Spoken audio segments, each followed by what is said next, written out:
Hello students, स्वागत है आपका हमारे यूट्यूब चैनल केमिस्ट्री क्लासेस में। Students, I hope you like my videos. If you like my videos then please subscribe my channel. तो student, कल की वीडियो में मैं डिस्कस किया था +2 का सेकंड चैप्टर सॉल्यूशंस। हमने कल की वीडियो में कुछ उसके फॉर्मूले और कुछ एक न्यूमेरिकल डिस्कस किया था। तो स्टूडेंट, आज की वीडियो में हम उसके नेक्स्ट जो हमारे पास न्यूमेरिकल दिए हुए हैं उसको डिस्कस करेंगे और जो हमारे नेक्स्ट टॉपिक है उसको भी डिस्कस करेंगे। तो हमारा फर्स्ट न्यूमेरिकल है calculate the molarity and normality of a solution containing 5 gram of NaOH in 450 ml of solution. तो हमें क्या कैलकुलेट करनी है स्टूडेंट? मोलैरिटी और नॉर्मेलिटी को। तो मोलैरिटी और नॉर्मेलिटी के लिए हमें क्या दिया हुआ है? 5 ग्राम ऑफ NaOH डिजोल्व होता है 450 ml ऑफ सॉल्यूशन में। तो जो कम हमारे पास जो कम मात्रा में होता है उसको हम क्या कहते हैं? सोल्यूट। और जो ज़्यादा मात्रा में होता है उसको हम क्या कहते हैं? सोलवेंट। तो हमारे पास सोल्यूट तो जो दिया हम उसको लिख लेंगे। तो मास ऑफ NaOH डिजोल्व कितना? 5 ग्राम। वॉल्यूम कितनी यूज हुई? 450 सेंटीमीटर क्यूब या मिली लीटर भी हम इसको लिख सकते हैं। अगर हम इसको लीटर में कन्वर्ट करेंगे तो हम इसको बाय में 1000 लगा देंगे। बाय में 1000 लगा के अपनी जगह 0.45 लीटर। अब हमें क्या कैलकुलेट करनी है? मोलैरिटी। तो मोलैरिटी का फॉर्मूला होता है number of moles of solute by में volume of solution in litre. अब हमारे पास वॉल्यूम ऑफ सोल्यूशन दी हुई है, हमें क्या निकालना है? Number of moles of solute. तो number of moles of solute निकालने का क्या फॉर्मूला होता है फ्रेंड्स? तो उसका होता है given mass divide by molecular mass. अब गिवन मास कितना है? 5 ग्राम। मोलिकुलर मास की NaOH का कैसे निकालेंगे? NaOH जो है उसका जो मोलर मास होता है वो होता है 23 और हमारे पास ऑक्सीजन का होता है 16 और हाइड्रोजन का 1। तो इसको जब हम प्लस करें तो कितना आ जाएगा? 40। तो कितना इसको सोल्व करेंगे क्या आएगा हमारे पास? 0.125 मोल। अब हम इसको इस फॉर्मूले में रख देंगे तो हमारे पास ये इक्वेशन आएगी। इसको सोल्व करके हमारा आंसर 0.278 मोल लीटर इनवर्स आ जाएगा। अब हम कैलकुलेट करेंगे नॉर्मेलिटी। अब हमारे पास क्या दिया है? NaOH क्या है? एक मोनो एसिडिक है। मोनो एसिडिक मतलब होता है कि कोई भी एलिमेंट अगर एक OH ग्रुप से जुड़ा हो तो उसको हम मोनो एसिडिक कहते हैं। अब हमारे पास NaOH है तो सोडियम कितने OH ग्रुप से जुड़ा हुआ है? एक OH ग्रुप से, इसलिए क्या है? Mono acidic. और जब भी मोनो एसिडिक डी होता है तो हमारे पास इक्विवेलेंट मास किसके इक्वल होता है? Molar mass of NaOH। तो इक्विवेलेंट मास कितना है? इस नॉर्मेलिटी का होता है number of gram equivalent of solute by volume of solution in litre. तो इक्विवेलेंट मास कितना हो जाएगा? 40। तो 5 ग्राम ऑफ NaOH यानी कि 5 ग्राम ऑफ NaOH एंड 5/40 ग्राम। तो हमें क्या, जो हमारा इक्विवेलेंट मास है वो मोलर मास के इक्वल होगा। अब अगर हम इसको सोल्व करें तो हमारे पास क्या आएगा? 0.125 ग्राम इक्विवेलेंट। हमारे पास जो इक्विवेलेंट मास आया है इसको हम इसके अंदर पुट कर देंगे। पुट करके हमारे पास ये आंसर आ जाएगा। तो नॉर्मेलिटी के आगे 0.278। एक बार दोबारा से देखते हैं स्टूडेंट, हमें क्या दिया हुआ था? हमारे पास हमको मोलर मास पता था NaOH का। ये कितने NaOH का मोलर मास था? 1 NaOH का। लेकिन हमारे पास कितने ग्राम दिए हुए हैं? 5 ग्राम। ये 1 ग्राम NaOH का मोलर मास था। अगर हम 5 ग्राम NaOH का मोलर मास निकाल लेंगे तो वो हो जाएगा 5/40 जो कि इसके इक्वल होगा 0.125 ग्राम इक्विवेलेंट के। जब हम इसको सोल्व करेंगे तो हमारे पास आएगा 0.278 आंसर। तो चलिए स्टूडेंट, हम हमारे नेक्स्ट न्यूमेरिकल देखते हैं। Calculate the mole fraction of ethylene glycol. Ethylene glycol क्या होता है? C2H6O2 and water in solution containing 20% of C2H6O2 by mass. तो स्टूडेंट, हमें क्या दिया है? इथाइलिन ग्लाइकोल का हमें क्या निकालना है? Mole fraction. ठीक है। अब और हमें क्या दिया है? वाटर इन सोल्यूशन मतलब हमारे पास क्या है? सोल्यूशन जो है वाटर के अंदर containing 20% of C2H6 by mass. Student, यहाँ पे 20% ऑफ C2H6O2 बाय मास का मतलब है कि 20 ग्राम ऑफ C2H6O2 की प्रेजेंट है 100 ग्राम ऑफ द सोल्यूशन के अंदर। मतलब 100 ग्राम सोल्यूशन के अंदर 20 ग्राम हमारा क्या है? C2H6O2। तो हमारा 20 ग्राम मतलब ये हमारा जो C2H6 है, C2H6O2 वो हमारा क्या है? सोल्यूट। और जो ये 100 ग्राम सोल्यूशन है वो हमारा क्या है? सोलवेंट। और स्टूडेंट, अगर कभी भी सोलवेंट का नाम नहीं दिया होता तो वो हमारा क्या होता है? वाटर। तो हमारे पास सोलवेंट के रूप में क्या दिया हुआ है? वाटर। तो हम लिख लेंगे क्या क्या दिया हुआ है? मास ऑफ सोल्यूट कितना दिया हुआ? 20 ग्राम। सोलवेंट को कैसे कैलकुलेट करेंगे? 100 ग्राम हमारे पास सोल्यूशन था, उसमें से 20 ग्राम क्या था हमारे पास? सोल्यूट। तो कितना बचा? 80 gram solvent. Molar mass of solute का मोलर मास कैसे कैलकुलेट करेंगे? एक कार्बन का होता है 12, तो 2 कार्बन का हो जाएगा 24। एक H का होता है 1, तो 6 का हो जाएगा 6। और एक ऑक्सीजन का 16 होता है, 16 2 जा 32। जब हम इसको प्लस करें तो हमारे पास आ जाएगा 62 ग्राम पर मोल। मोलर मास H2O का मोलर मास होता है 18 ग्राम पर मोल। ये भी हम कैलकुलेट करेंगे। H2 का होता है 2 और O का होता है 16, इसको प्लस करके 18 आ जाएगा। अब हम इसके मोल्स निकाल लेंगे। तो number of moles of C2H6O2 कितने होते हैं 20/62 और number of moles of H2O 80/18। हमने इसके नंबर ऑफ मोल्स क्यों निकाले, क्योंकि हमारे पास जो मोल फ्रैक्शन का फॉर्मूला होता है वो होता है number of moles of the given component by में जो भी कंपोनेंट दिए होते हैं उनके नंबर ऑफ मोल्स को प्लस करेंगे। तो हमें क्या निकालना है सोल्यूट का, तो सोल्यूट को हम ऊपर रखेंगे तो उसके जो नंबर ऑफ मोल्स है ऊपर रहेंगे और बाकी हम नीचे दोनों के नंबर ऑफ मोल्स को प्लस कर देंगे। तो दोनों को प्लस करके हमारे पास आंसर आएगा 0.068। ये हम इसके अंदर पुट कर देंगे, पुट करके सोल्व करके 0.068 हमारे पास आंसर आ जाए। तो mole fraction of H2O in solution, अगर हम H2O का मोल फ्रैक्शन निकालना है तो हम उसको 1 में से माइनस कर देंगे तो हमारे पास आ जाएगा 0.932, क्योंकि मोल फ्रैक्शन किसके इक्वल होता है, मोल फ्रैक्शन का सम 1 के इक्वल होता है। तो स्टूडेंट हमारे नेक्स्ट सम को देखते हैं। क्या दिया है 20 ml of 10 NaHCl are diluted with distilled water to form 1 liter of the solution. What is the normality of diluted solution? हमें क्या कैलकुलेट करनी है, नॉर्मेलिटी डाइल्यूटेड सॉल्यूशन की।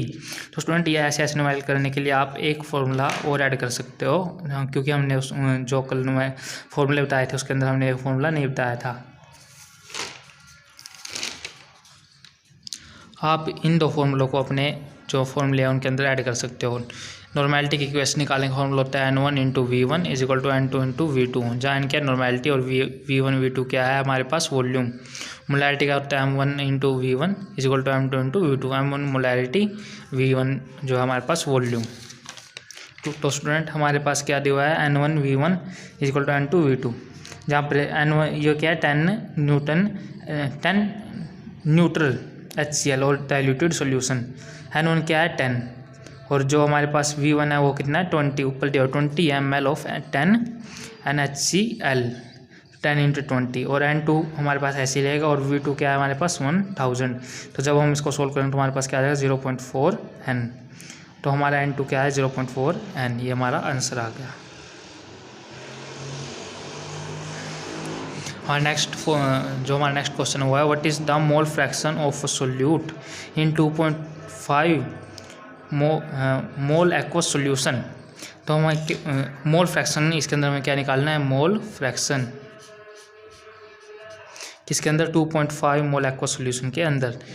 तो हमारे पास यहाँ पे 2.5 aqueous solution means 2.5 of the volume are present in 1000 gram of the water.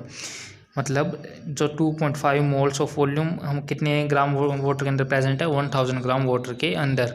तो moles of solute 2.5, moles of solvent कितना होगा 1000/18 कितना आ जाएगा 55.55।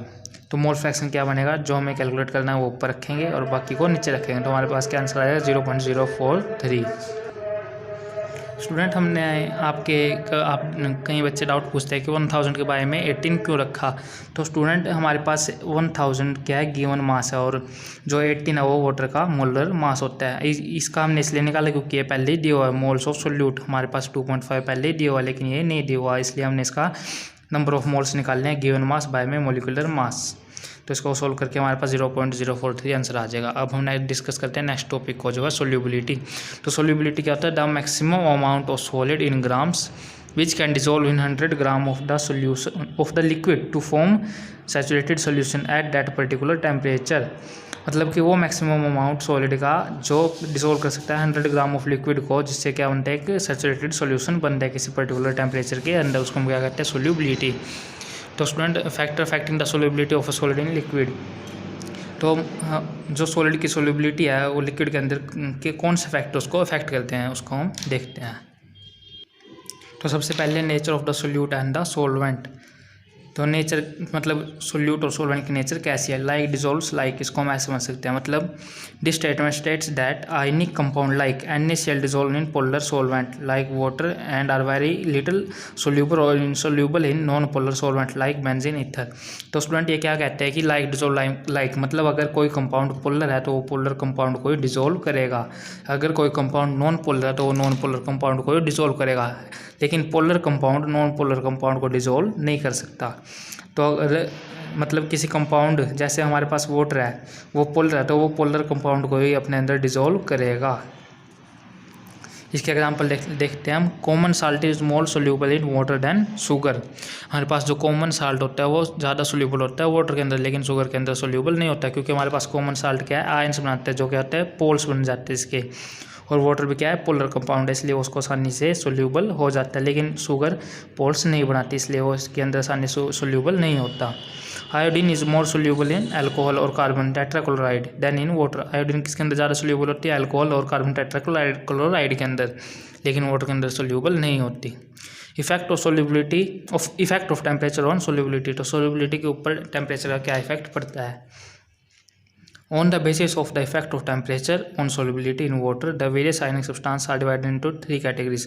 ये 3 कैटेगरी में डिवाइड की गई है। Number 1, solubility increases continuously with increase of temperature. तो हमारी सोल्यूबिलिटी इंक्रीज होती है कंटिन्यूस जब तक टेम्परेचर इंक्रीज होता है। इसके एग्जांपल है NaCl और KCl।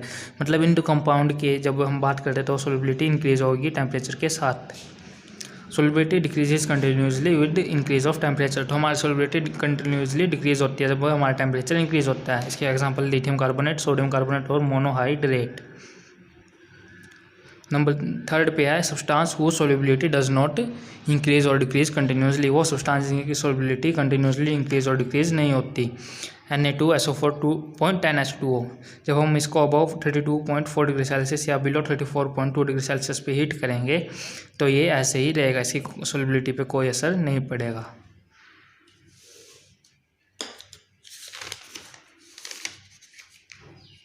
तो स्टूडेंट हमारा नेक्स्ट टॉपिक है हेनरी लॉ। तो हेनरी लॉ क्या है, the mass of gas dissolved in a given volume of the liquid at constant temperature is directly proportional to the pressure of the gas present in equilibrium with the liquid.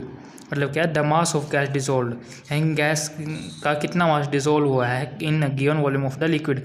जितनी volume मतलब जो हमारे पास वो liquid की volume दी है उसके अंदर कितने अमाउंट ऑफ गैस डिसॉल्व हुआ है कांस्टेंट टेम्परेचर के ऊपर, वो डायरेक्टली प्रोपोर्शनल है pressure of the gas present equilibrium with the liquid, कि कितना प्रेशर प्रेजेंट है इक्विलिब्रियम के अंदर उसके डायरेक्टली प्रोपोर्शनल है। तो एम डायरेक्टली प्रोपोर्शनल है P, प्रेशर के डायरेक्टली प्रोपोर्शनल है। तो mass is equal to K into P। तो M क्या है, mass of the gas dissolved in unit volume of solvent. P क्या है, pressure of gas in equilibrium, and K is constant of proportionality whose value depends upon the nature of the gas. तो student हम discuss करते हैं limitation Henry law की। तो Henry law की क्या लिमिटेशन है, फर्स्ट लिमिटेशन है the pressure should be low and temperature should be high. हमारा प्रेशर क्या है, लो होना चाहिए और टेम्परेचर हाई होना चाहिए। The gas should behave like an ideal gas. हमारी गैस कैसे बिहेव करनी चाहिए, आइडियल गैस के जैसे। The gas should not undergo compound formation with the solvent और एसोसिएशन और डिसोसिएशन इन द सॉल्वेंट। जो हमारी गैस है वो ना तो कंपाउंड फॉर्मेशन होना चाहिए उसको, ना ही डिसोसिएट होनी चाहिए वो।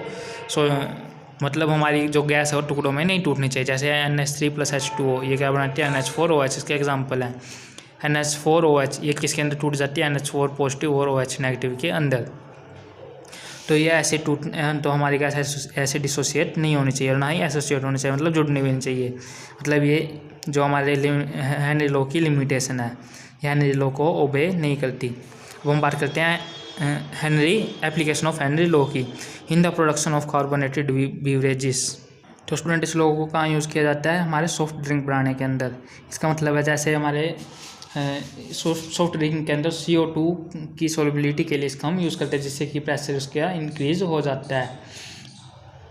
तो हमारी जो सॉफ्ट ड्रिंक की बोतल है हम उसको हाई प्रेशर के साथ सील्ड कर सकते हैं। और जब हम बोतल को ओपन करते हैं तो एयर जो एयर के साथ CO2 बाहर आती है, इसके कारण हमारे जो पार्शियल प्रेशर होता है वो भी डिक्रीज़ होना शुरू हो जाता है। इसके कारण जो सॉफ्ट ड्रिंक है ख़राब नहीं होती है और बबल्स हम देखते हैं कि उसमें से बबल्स बाहर आते हैं और उसका टेस्ट भी अच्छा हो जाता है। और नेक्स्ट पॉइंट है in the function of lungs. ये लंग्स के अंदर भी काम आता है। तो इसको हम डिस्कस करते हैं। जब हमारे शरीर के अंदर एयर एंटर करती है तो पार्शियल प्रेशर ऑक्सीजन का हाई होता है, और जो ये ऑक्सीजन होती है वो किसके साथ कंबाइन हो जाती है, हीमोग्लोबिन के साथ। क्या बनाती है, ऑक्सी हीमोग्लोबिन। तो पार्शियल प्रेशर ऑफ जो हमारे पास पार्शियल प्रेशर होता है O2 का, और टिश्यूज होते हैं जो हमारे उसके अंदर लो होता है। Hence O2 is released from oxyhaemoglobin. जो हमारी O2 है वो रिलीज हो जाती है हीमोग्लोबिन के अंदर से। और वापस यूटिलाइज हो जाती है हमारे फंक्शन ऑफ सेल्स के अंदर। तो स्टूडेंट आपको इतना डिस्कस में करने की ज़रूरत नहीं है, आपको सिर्फ ये 2 पॉइंट ही याद करने हैं। हमारे एग्जाम्स में सिर्फ ये 1 या 2 नंबर में आएगी। अगर आप ये 2 पॉइंट लिख दोगे तो आपके पूरे नंबर आपको मिल जाएंगे। हमारा नेक्स्ट टॉपिक है वेपर प्रेशर। तो वेपर प्रेशर क्या होता है? Vapour pressure of the liquid is the pressure exerted by the vapours exerted by the vapors in equilibrium with the liquid या solution at a particular temperature। मतलब कि vapour pressure क्या है? वो प्रेशर जो वेपर्स के द्वारा एग्जर्ट किया जाता है इक्विलिब्रियम के अंदर, किसके ऊपर? लिक्विड या सॉल्यूशन के ऊपर, किसी पर्टिकुलर टेम्परेचर के अंदर। उसको हम क्या कहते हैं? Vapour pressure. तो क्या क्या फैक्टर हैं जो वेपर प्रेशर को इफेक्ट करते हैं? सबसे पहले है नेचर ऑफ द लिक्विड की नेचर कैसी है। Weaker are the intermolecular forces greater is the amount of vapour pressure. अगर हमारे जो सॉल्यूशन के अंदर विकर यानी कि इंटरमोलिकुलर फोर्सेस क्या है? वीक हैं, तो हमारा जो वेपर प्रेशर होगा वो क्या होगा? उतना ही ज़्यादा होगा, क्योंकि इससे क्या है? More molecules can leave the liquid. ज़्यादा मोलिक्यूल लिक्विड की सरफेस को लीव कर सकेंगे and come into vapour phase, और वेपर फेस में आ सकेंगे। Temperature higher the temperature greater is the vapour pressure. अगर हमारा टेम्परेचर ज़्यादा होगा तो वेपर प्रेशर उतना ही ज़्यादा होगा, because with increase in temperature, जैसे जैसे टेम्परेचर इंक्रीज होता है kinetic energy of molecule increase, तो जो हमारे मोलिक्यूल्स की काइनेटिक एनर्जी है वो इंक्रीज होनी शुरू हो जाती है। And hence more molecules leave the surface, और ज़्यादा मोलिक्यूल सरफेस को लीव कर सकते हैं and come into vapour phase, और वापस वेपर फेस में आ सकते हैं। तो the effect of temperature on vapour pressure of liquid given by Clausius Clapeyron equation. ही इसको हम किसके बेस के ऊपर बता सकते हैं? वो है क्लॉसिस क्लिपरॉन इक्वेशन के ऊपर। जो हमारी इक्वेशन है वो है log P2/P1 is equal to delta vapour pressure of H by में 2.303 R ब्रैकेट में T2 - T1 ऑफ बाय में T1 T2। जहाँ हमारे P1 और P2 क्या है? वेपर प्रेशर है, temperature T1 and T2, and delta vapour pressure of H is enthalpy of vaporisation of the liquid. तो स्टूडेंट्स आज के लिए बस इतना ही। कल की वीडियो में हम इसके नेक्स्ट टॉपिक को डिस्कस करेंगे। और स्टूडेंट आप सभी न्यूमेरिकल करके देख सकते हैं। अगर आपको किसी भी न्यूमेरिकल के अंदर कोई भी डाउट हो तो आप हमें कमेंट में ज़रूर बताएं, हम उसके ऊपर भी आपको वीडियो बना के ज़रूर देंगे। और स्टूडेंट अगर आपको हमारे नोट्स चाहिए तो आप हमें कमेंट सेक्शन में अपनी जीमेल आईडी बता सकते हैं, हम उसको पर्सनली हमारे नोट्स की PDF फाइल सेंड कर देंगे। तो कल की वीडियो ज़रूर देखना स्टूडेंट। और अगर अभी तक आपने हमारा चैनल सब्सक्राइब नहीं किया तो जल्दी से उसको सब्सक्राइब कर दो।